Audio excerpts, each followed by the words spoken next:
In Bootstrap Book Club, we just finished reading The Thank You Economy by Gary Vaynerchuk, and in that book, he really hit it home that today, online, people want a service that is personalized. They want you to email them back personally. They want quality products, and they want it fast, and they want it cheap. And so what the Dobbin Clothing founders really did was make sure that they're providing quality products at an affordable price. And so I'm very excited tonight to find out how they're doing that and how we can apply that in our own businesses. So make sure that you introduce yourself in the chat and check in using the hashtag YFEchat.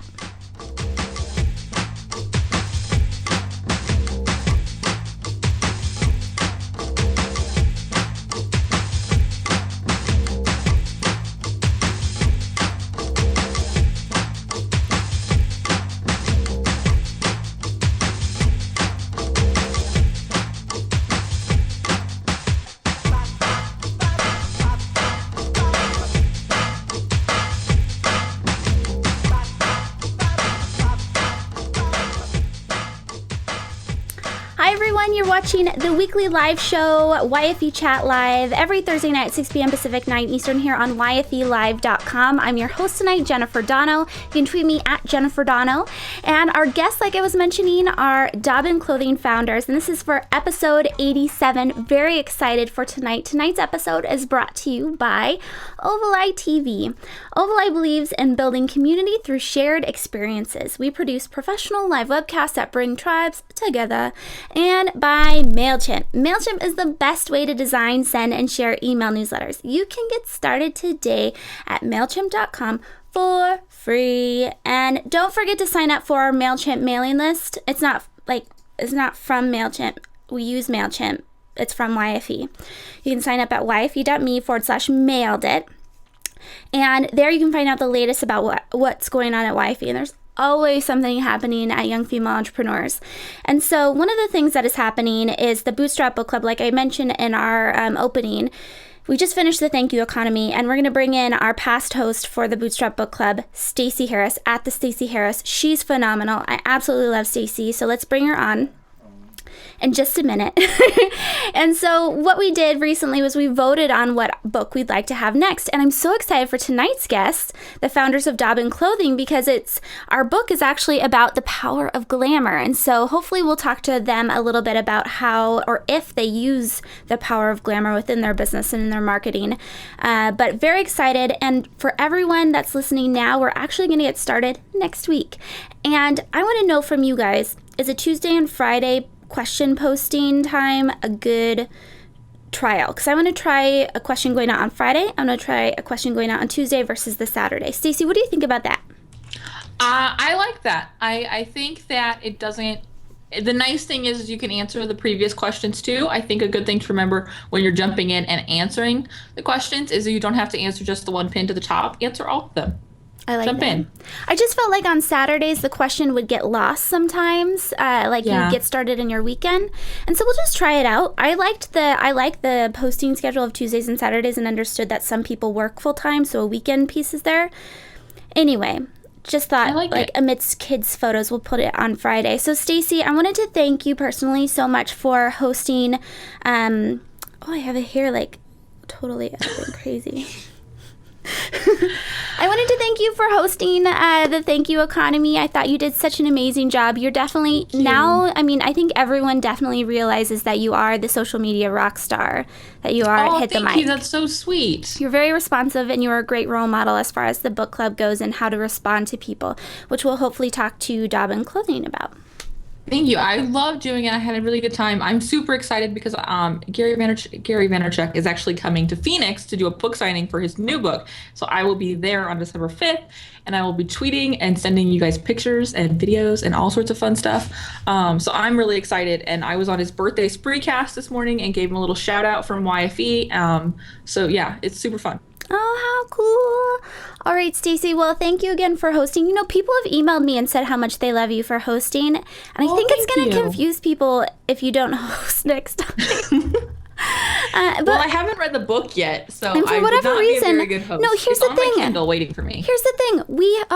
We've had a host every different book, but for whatever reason, you are the person that does the book club for everyone. So I just thought it was so funny. So anyway, thank you, guys. Stacy. Make sure you guys that you check in on the chat with Stacy and that you're tweeting with her. And we'll bring Stacy on at the end of the show again so she can give her input and tell us what's been going on. Yay. Thanks, everybody. I'll see you guys after the show. Thanks, Stacy. All right, so now let's go ahead, and I'm really excited too, because we're going to bring on Jessica Gold Newman and Catherine Doyle now. But halfway through, we're going to also bring in intern Vanita.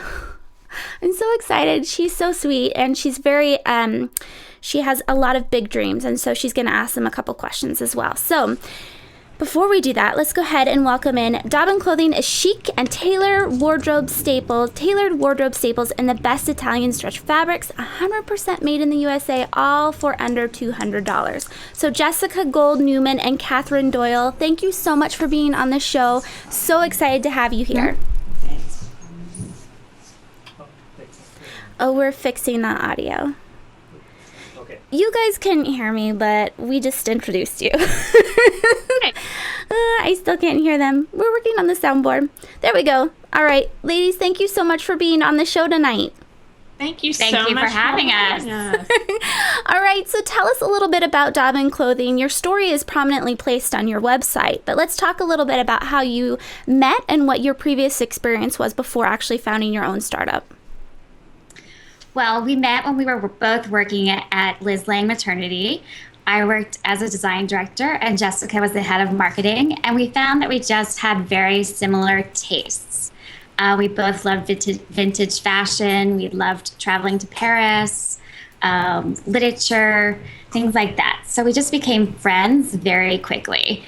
And after we left, Jessica went and started a consulting business, and I went to work for a major retailer to help them start an accessories startup. And after that, we both felt the pull to start something of our own. So we teamed up, and we have very complementary skills. So we're like perfect business partners in a sense. Very nice. Now, on your website, I love how it's prominently placed. I mean, I talked about the story being right there, but also, I mean, if you scroll down just a bit, it talks about what it is that Dobbin Clothing really is. And so you talk about value, fit, or the made in the USA, it's great fit, it's at an affordable price, right? So Yeah. my question to you is, there's this price point markup that you bring up, that there's an 800% price point markup on these luxury brands. So how are you guys going around that? How are you changing the model there? Sure. We are using the same luxury fabrics from Italy, from France, and sometimes from the United States that the top designers use. But instead of using a showroom and wholesale salespeople, we sell directly to the consumer. So, we go through the same process. Again, with the fabrics, we work with a pattern maker, we make samples, we go through the entire production process. And then, a designer of a very high-end price point would do the exact same thing. At the end of that process, we've spent about $120 to $150. They too would have spent that amount. There's a bit of a variation, of course. Again, they would probably turn to either an in-house sales team or an outside showroom and a sales team who would mark the goods up from the cost around 2 to 2.2 times. From there, the wholesale sales team would then sell to a department store or a boutique who would then in turn mark those goods up another 2.2 to 2.5%. So instead of that whole process, we skip all of the middlemen and we sell directly to the consumer. So we have the same beautiful fabrics. We make everything in New York. We're heavily involved in the production process. We work tirelessly on the fit and on our customer service. But again, we are able to give that great price, that great value, because we are not marking the goods up the same way. Well, and that makes total sense. And when you talk about, that's kind of the reality coming to you, that what you're buying took so much less to actually make as far as the cost goes. That's kind of depressing when you think about it. You enter into a clothing store and you're paying all of these different people in order for you to actually take it home. So my question then is, if you're focusing directly on the website and making sure that people can purchase a really quality piece of clothing that'll last throughout the years, on your website and not using that big sales force that you were talking about behind it, how are you making sure that people find out about you then? How do you get people to your website as far as like SEO goes, and how do you make sure that people actually buy once they get there? Sure. We're about a year and a half old, and we've been growing really organically, but using social media and blogs and occasionally magazines and a ton of word of mouth, honestly, and have been doubling our sales from season to season since we started. So we're fortunate, and, we work so hard on our product, and Catherine can testify to that, of course.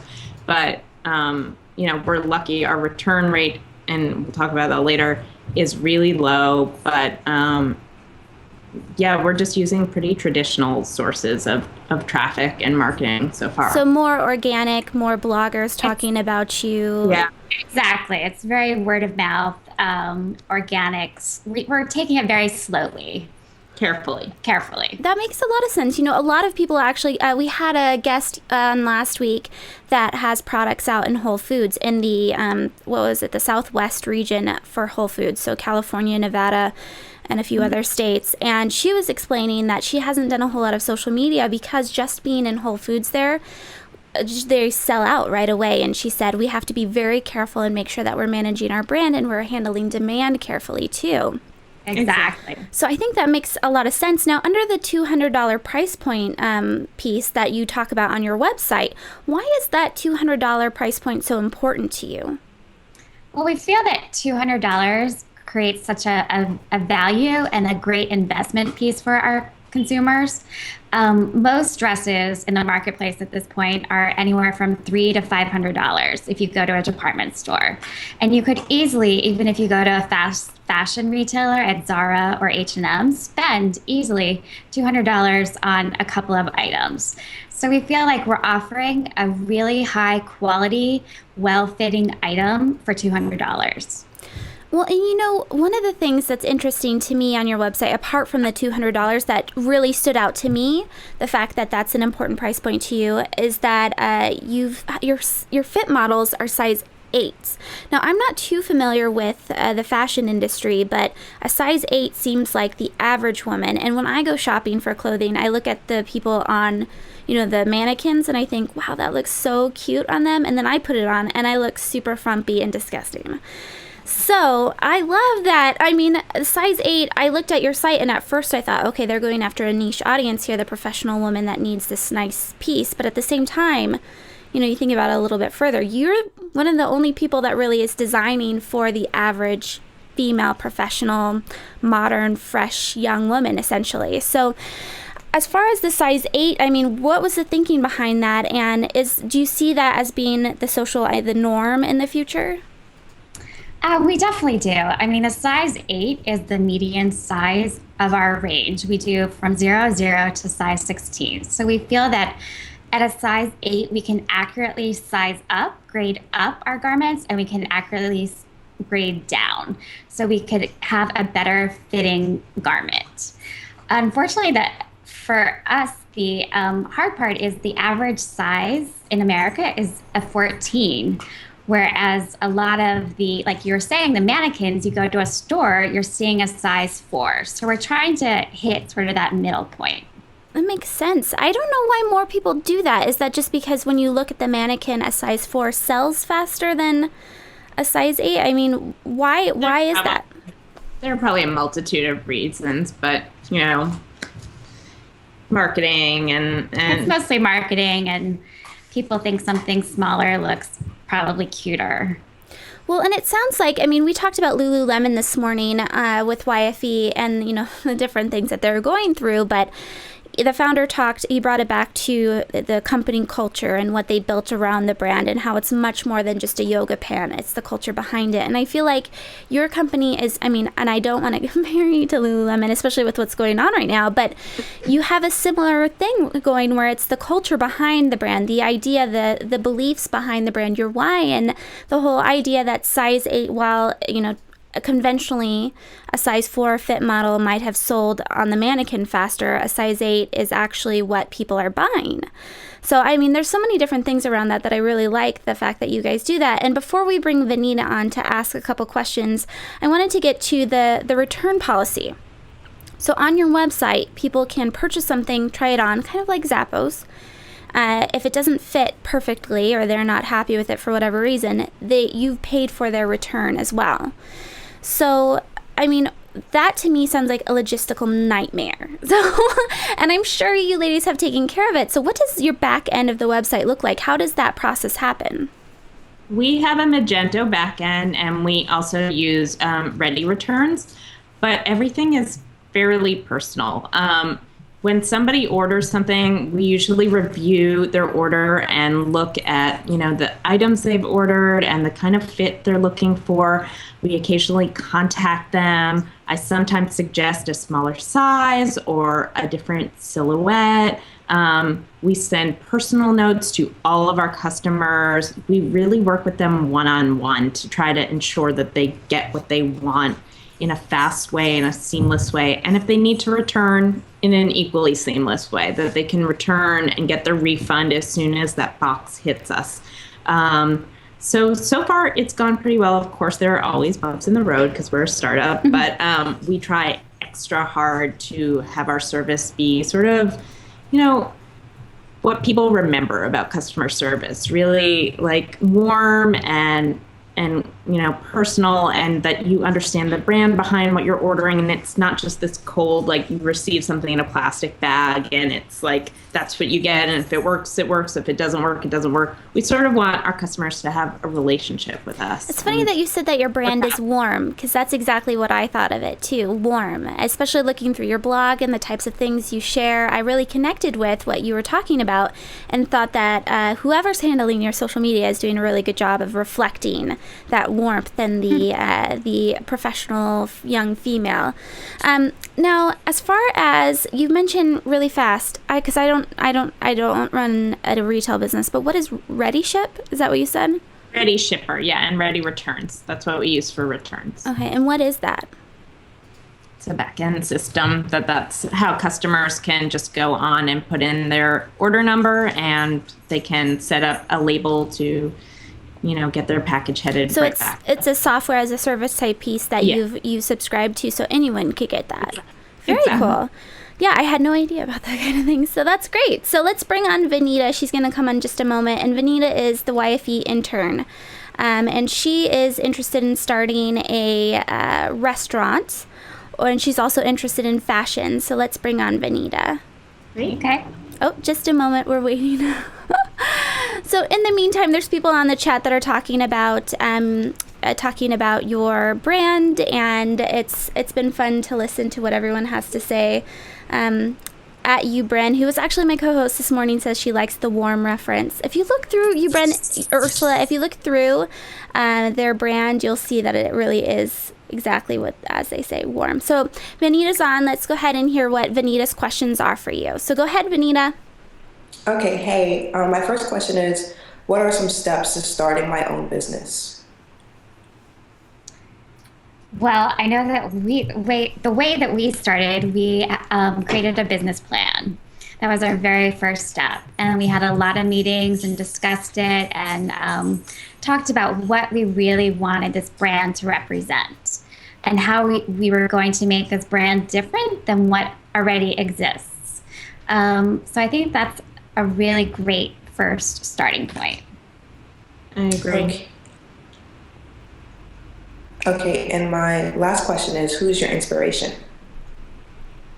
I don't think we have a particular woman in mind. I mean, I think we and our friends and family members are the inspiration behind our business. Of course, we have fashion icons and media people that we look to, but so much of it is things we want and things we see women wanting out in the marketplace. So they're our inspiration. That's a great question. Now, Vanita talked about getting started, and you mentioned the time that it took as far as the meetings go. How long did it take from idea to actually like selling something? Less than a year. Really? Yeah.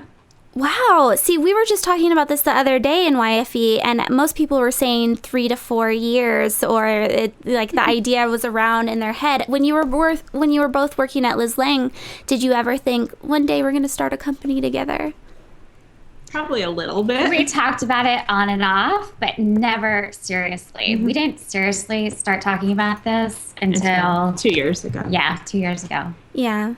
Well, that's pretty crazy. I just think that that's really out of the norm as far as that goes. But so, I mean, and by the way, Vanita, thank you so much for your questions. Those were great.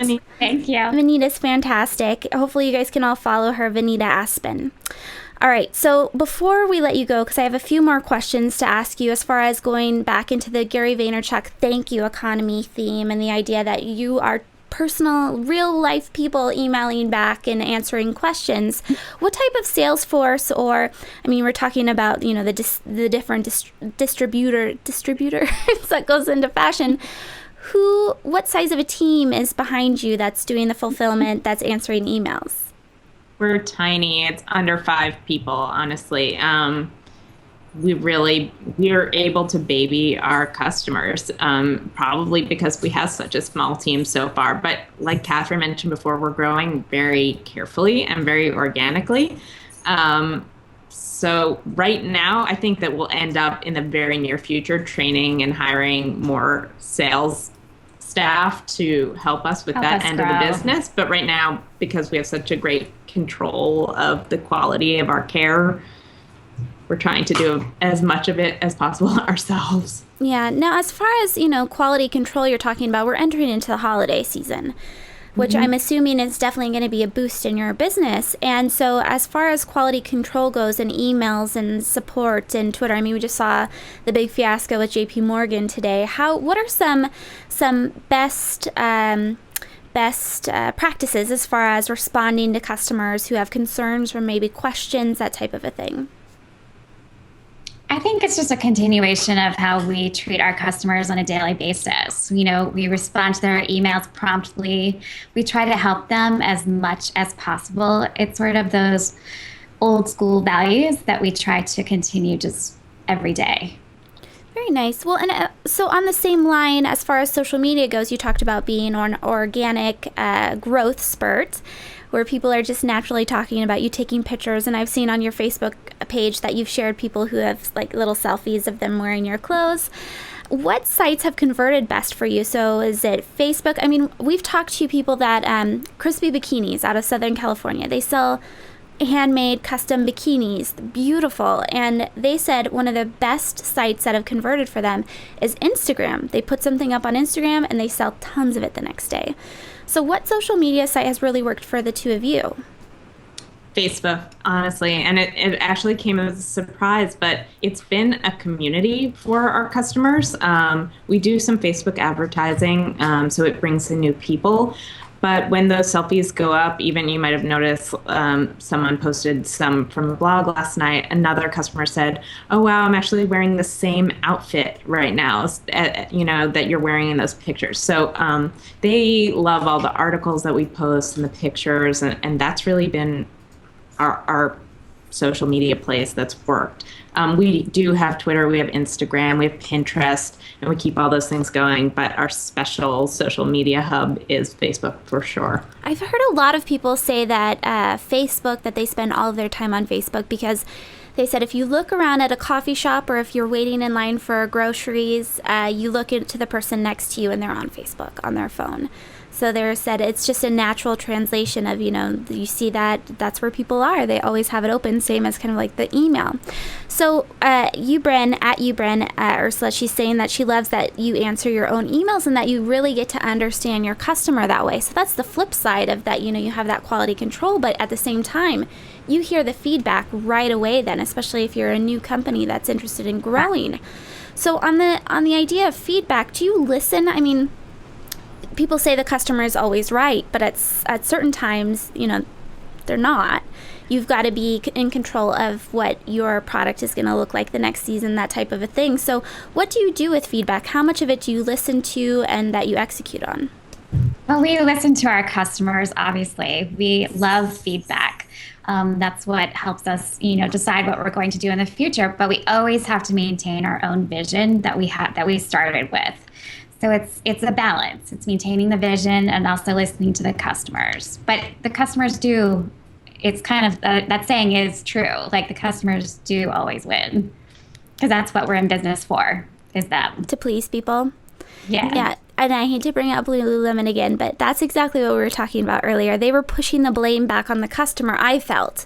And so I just think that's a great reminder for all of us looking at that the customer is king, and sending them feedback, that type of a thing, or listening to their feedback is always important. Now, I want to make sure that we talk about a fashion piece. So I loved on your site, the one thing that I love as far as quality piece goes is a good blazer. I think the fit is so important, and I feel like at H&M or anywhere else that you go, Target, everyone, it's the trendy thing right now, but the blazers fit horribly. They make you look like a man, or that you have a square like body. It's horrible. Yes, it's horrible. And I think a good blazer is something that's timeless. I have my blazer that I bought 10 years ago still, and it's still in style, it's still fashionable, and I still love it. So, and one of the things that I loved on your site was that you had such an awesome selection that was more of a timeless, less trendy type look.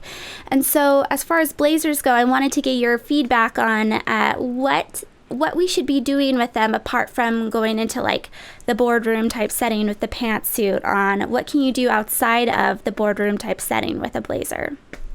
Well, that's so nice of you that you said that about our blazer. We really tried to make our blazer a timeless item, and we fit it to make it more almost feminine. So it contours the body more than like what you were saying, a boxy blazer that you could find at H&M. I think some of the best ways to wear a blazer is to pair it with a really cute printed dress. Or if you want to wear it with your favorite pair of pants, like we have great skinny pants, the Stanton. You can wear it, with booties for a more casual look, or dress it up with a dress, like I said. Yeah, I just love the blazer because I feel like there's so many different things you can do with it, and it fits with so many different style profiles for people, especially young women. We all have different tastes. And I feel like it always pulls a look together. And you can accessorize it all different ways with jewelry or scarves or anything. I agree. So, ladies, where can we find you after this? Like you were saying, Facebook is a big hub. You're constantly updating that, and it's so fun to look at it. Hopefully you guys like their page. Where Facebook, website, all of that fun stuff. Where can we find you? Facebook is just facebook.com/Dobbin Clothing, and you can find all of our social media pages at www.dobbinclothing.com. Awesome. Hopefully everyone will check that out. Well, thank you so much for joining us tonight. I really appreciate it. Gorgeous brand. Wishing you the best of luck through the holidays, too. Hopefully everyone will make sure that you check it out and add that to your Christmas shopping list or holiday shopping list. Thank you so much for having us. All right, thank you, ladies. So we were just talking to the founders of DobbinClothing.com, Jessica Gold-Newman and Catherine Doyle. Fantastic women, great role models for everyone. I love the idea that they're growing slowly, making sure that their brand quality is really staying there and staying true to their vision. Let's see if we can bring Stacy up really fast before we go so we can hear what's been going on in the chat. I looked at it a couple times, and it looks like people were thinking that Vanita looked beautiful tonight, and I totally agree. And then at Melissa Sija, is that how you pronounce it, Melissa? I've known Melissa. She's out of a similar area to me, and I've known her for a while. But she said that she loved that they listen to the customers, but always maintain the vision. Yes. So Stacy, what's been going on in Twitter and chat? There was a big response to the fact that they respond to their customers personally. I think that everybody was kind of into that. I think that as consumers, we probably really like that. And also that it was a real focus on quality. Also from a social media standpoint, I just have to say that whoever handles their social media and is handling the Dobbin Clothing Twitter handle right now, good job. You did an excellent job. I love seeing people really take advantage of this time where people are engaging with the brand and like engaging back. Like that makes me happy. So I just have to say. Smart, right? Very smart.